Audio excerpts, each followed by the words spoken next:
बिस्मिल्लाहिर्रहमानिर्रहीम। अस्सलाम वालेकुम डियर स्टूडेंट्स, मैं हूं प्रोफेसर ग़ुलाम अली। स्टूडेंट्स, आज हम डिस्कस करने जा रहे हैं केमिस्ट्री पार्ट 1 चैप्टर 6 का इंतहाई इम्पोर्टेंट क्वेश्चन जो कि अक्सर एनुअल एग्ज़ाम्स में आता है। Valence shell electron pair repulsion theory के बारे में, वेस्ट पेयर थ्योरी जिसको हम अमूमन कहते हैं। स्टूडेंट्स, ये थ्योरी सिजविक एंड पॉवेल ने 1940 में प्रेजेंट की थी। सिजविक and Powell,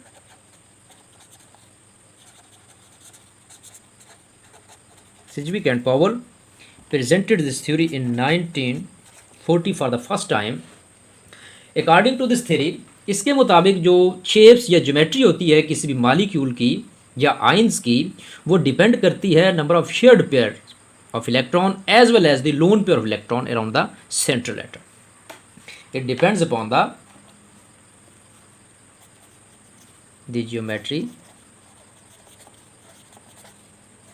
or shape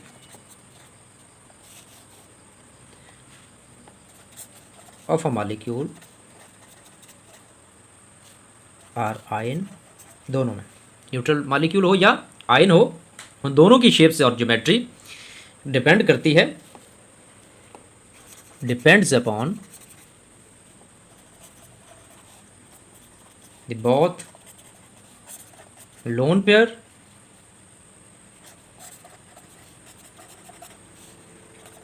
as well as bond pair of electrons around the central atom. Central atom जो अपने इर्द गिर्द बॉन्डिंग करता है, उसकी जो ज्योमेट्री है या उसकी जो शेप है वो किस पे डिपेंड करती है? उसके लोन पेयर्स और बॉन्ड पेयर्स दोनों पे डिपेंड करती है. स्टूडेंट्स, इस थ्योरी को लेटर गिलेप्सी और नायहॉम ने 1957 में इसको थोड़ा सा रीअरेंज किया. तो इनको हम डिस्कस करते चलते हैं. इनके नाम गिलेस्पाई एंड नायहॉम. कब? 1957, यानी कि 17 साल के बाद इन्होंने इसको थोड़ा सा रीअरेंज किया, दोबारा से इसको डिस्कस किया, और इन्होंने ये इसमें बात ऐड की कि जो रिपल्सिव इंट्रैक्शंस होती हैं among the all type of electron pairs, दोनों तरह के वैलेंस वाले भी, लोन पेयर इलेक्ट्रॉन भी और बॉन्ड पेयर इलेक्ट्रॉन भी, वो डिटरमिन करते हैं शेप या geometry of the central atom. ठीक है, they explain the role of repulsions among all types of electron pairs around the central atom. यहाँ से all टाइप से मुराद है कि lone pair as well as bond pair, ये दोनों तरह के पेयर्स जो हैं ये क्या करते हैं? सेंट्रल एटम की जो ज्योमेट्री है और शेप है उनको डिटरमिन करते हैं, उनके ये ज़िम्मेदार हैं. स्टूडेंट, याद रहे, शेप जो होती है उसमें हम देखते हैं कि अरेंजमेंट क्या है एटम्स की अराउंड द सेंट्रल एटम, वो बज़ाहिर किस तरह से दिखते हैं, जबकि ज्योमेट्री हमें बताती है कि जो बॉन्ड एंगल्स हैं सेंट्रल एटम के गिर्द जुड़े हुए एटम्स के, वो बॉन्ड एंगल्स कितने हैं. जैसे हम डिस्कस करते हैं CH4 टेट्राहेड्रल है, ये टेट्राहेड्रल इसकी शेप है, और इसके अंदर जो ज्योमेट्री बनेगी, बॉन्ड एंगल बनेगा, वो कितना बनेगा? 109.5 डिग्री का. तो ये बेसिकली इसकी ज्योमेट्री कहलाती है. तो ज्योमेट्री दोनों लोन पेयर बॉन्ड पेयर पे डिपेंड करती है, और ज्योमेट्री के बाद उसकी ओवरऑल शेप बन जाती है. तो ये थोड़ी सी इसकी डिस्क्रिप्शन थी, इंट्रोडक्टरी. अब इसके बाद हम चलते हैं valence shell electron pair repulsion theory की पास्टुलेट्स की तरफ. तो स्टूडेंट्स, इसकी 4 पास्टुलेट्स हैं.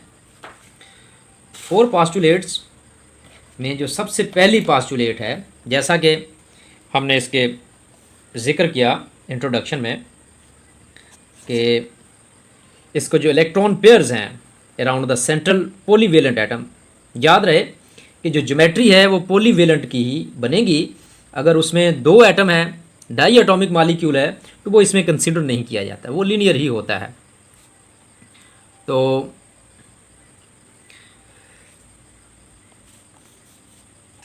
इसकी पहली जो पास्टुलेट है वो है कि द इलेक्ट्रॉन पेयर्स, इसको हम सिंप्लीफाई कर लेते हैं, the electron pairs present around the central polyvalent atom, around the central polyvalent के सेंट्रल एटम के गिर्द काफ़ी सारे वैलेंसीज हैं जो फिल हैं, लोन पेयर्स की भी और बॉन्ड पेयर्स की भी। Atom are arranged in space, साफ ज़रा सेंट्रल एटम के गिर्द जो एटम्स होंगे या इलेक्ट्रॉन पेयर्स होंगे वो स्पेस के अंदर ही एडजस्ट होंगे। As far apart as possible, वो क्या होंगे?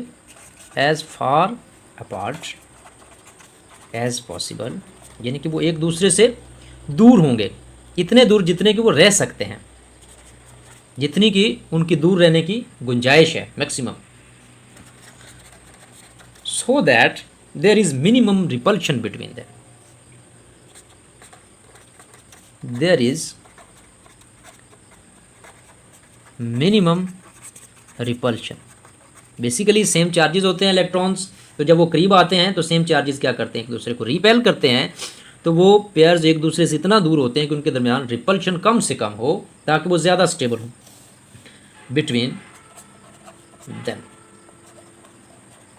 ठीक है, ये उसकी पहली पास्टुलेट है कि इसमें इलेक्ट्रॉन पेयर इस तरह खुद को अरेंज करते हैं अराउंड द सेंट्रल एटम कि उसमें जो रिपल्शंस हैं इलेक्ट्रॉन पेयर्स के दरमियान वो मिनिमम हों, कम से कम हों, ताकि वो ज़्यादा स्टेबल मॉलिक्यूल बने। इस तरह इसकी जो सेकंड पास्टुलेट है उसमें हम बात करते हैं कि जो नॉन बॉन्डिंग पेयर्स हैं, जिनको हम लोन पेयर्स ऑफ इलेक्ट्रॉन कहते हैं, कि lone pairs of electron occupies more space on the surface of an atom than a bonding pair। ये स्टूडेंट्स समझने वाली बात है, जो लोन पेयर है वो ज़्यादा स्पेस ऑक्यूपाई करता है then the bond pair of electrons. उसकी वजह क्या है? जो लोन पेयर है वो एक ही न्यूक्लियस की तरफ, जैसे हम नाइट्रोजन की बात कर लें अमोनिया में, तो ये अमोनिया में नाइट्रोजन, ये एक लोन पेयर है नाइट्रोजन के ऊपर, ये एक ही सेंट्रल एटम के साथ अटैच है, यानी कि एक ऑर्बिटल में ये इलेक्ट्रॉन पेयर फील्ड है, ठीक है, अपनी अपोजिट स्पिन के साथ फील्ड ऑर्बिटल में, और ये एक ही न्यूक्लियाई के साथ अट्रैक्टेड है। क्योंकि इसकी अट्रैक्शन एक न्यूक्लियस की तरफ है, तो लिहाजा ये जो रिमेनिंग इलेक्ट्रॉन पेयर आएंगे हाइड्रोजन के साथ नाइट्रोजन के, इनकी निस्बत ये ज़्यादा स्पेस ऑक्यूपाई करता है। और जो बॉन्ड पेयर है उसकी रिपल्शन कम होती है, क्योंकि ये वाला जो पेयर ऑफ इलेक्ट्रॉन है ये दो न्यूक्लियाई के दरमियान जुड़ा हुआ है। ये देखें, इसको ये न्यूक्लियस भी अट्रैक्ट कर रहा है और हाइड्रोजन का न्यूक्लियस भी अट्रैक्ट कर रहा है, तो दोनों तरफ से अट्रैक्शन की वजह से इस इलेक्ट्रॉन पेयर की रिपल्शन क्या हो गई है? कम हो गई है। इसकी ये रीज़न है, इसका ये आंसर है कि why lone pair of electron occupy more space than bond pair. ये क्वेश्चन भी बन जाता है, फेमस शॉर्ट क्वेश्चन है जो अक्सर बोर्ड में आता है। तो स्टूडेंट्स, उम्मीद है आपको इस बात की समझ आ गई। हम चलते हैं नेक्स्ट जो इसकी कंडीशन है, तीसरी पास्टुलेट उसकी तरफ। अब इसमें जो तीसरी पास्टुलेट है, इसमें दोनों both lone pair as well as bond pairs determines the geometry of molecule। आप डिटरमिन लिख सकते हैं, आप इसको डिसाइड भी लिख सकते हैं, ठीक है, जो आपको इजी लगे, लेकिन इसकी वजाहत ज़रूरी है कि आप क्या बात करना चाह रहे हैं। Both lone pair as well as bond pair, दोनों लोन पेयर और बॉन्ड पेयर क्या करते हैं? ज्योमेट्री बनाते हैं किसकी? मॉलिक्यूल की जिसमें ये मौजूद होते हैं।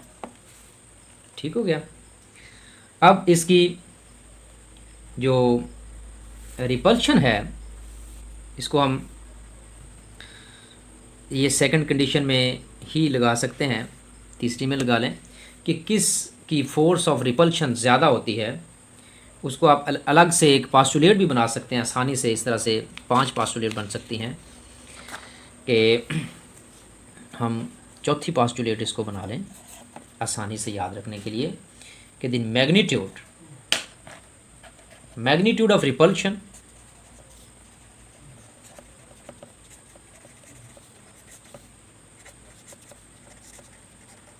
the magnitude of repulsion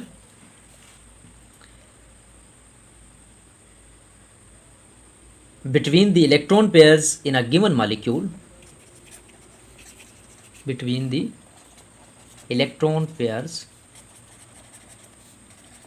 in a given molecule, जिसकी हम बात कर रहे हैं, किसी भी मॉलिक्यूल जिसको हम डिस्कस कर रहे हैं ज्योमेट्री के हवाले से, decreases in the following order, तो रिपल्शन कम होती जाएंगी ग्रेटर से लोअर की तरफ, डिक्रीजेज एज फॉलोइंग ऑर्डर। ये इसका ऑर्डर है, इसको आप अलग से, ये मैंने इसको अलग से बना दिया है पास्टुलेट के तौर पे। तो इस तरह से 5 पास्टुलेट या 5 पॉइंट बन जाएंगे, इनको आसानी से याद हम कर सकते हैं। जैसा कि बुक में 4 दिए गए हैं तो 4 भी हम लिख सकते हैं, हम इनको अलहदा से बना सके, 1 पॉइंट बना लें, 5 पॉइंट बन जाएंगे। तो इसका ये लोन पेयर सबसे मैक्सिमम जो रिपल्शन होगी वो किसकी होगी, लोन पेयर की।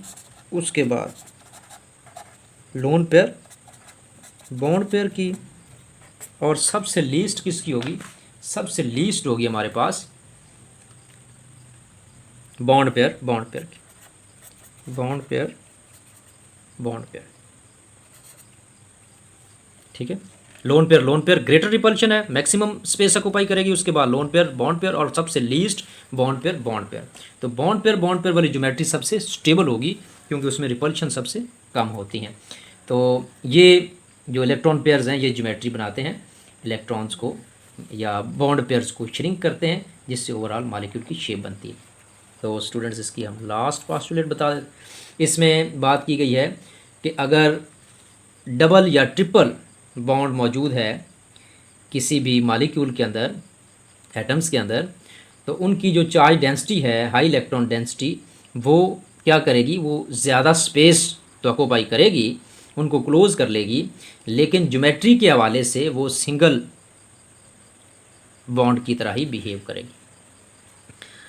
In case of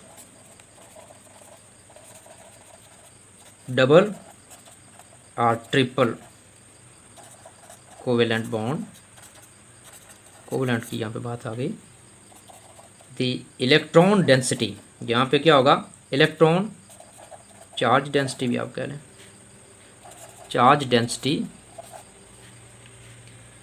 becomes higher,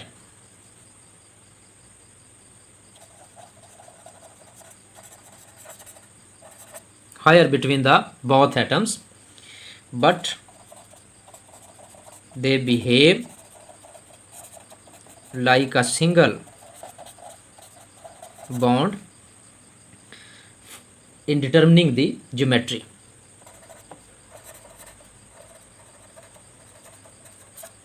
जब हम इनकी ज्योमेट्री के बारे में बात करेंगे तो ये as like single covalent bond behave करेंगे, यानी कि इनकी ज्योमेट्री लिनियर होगी, वैसे ही जैसे सिंगल कोवेलेंट बॉन्ड की होती है।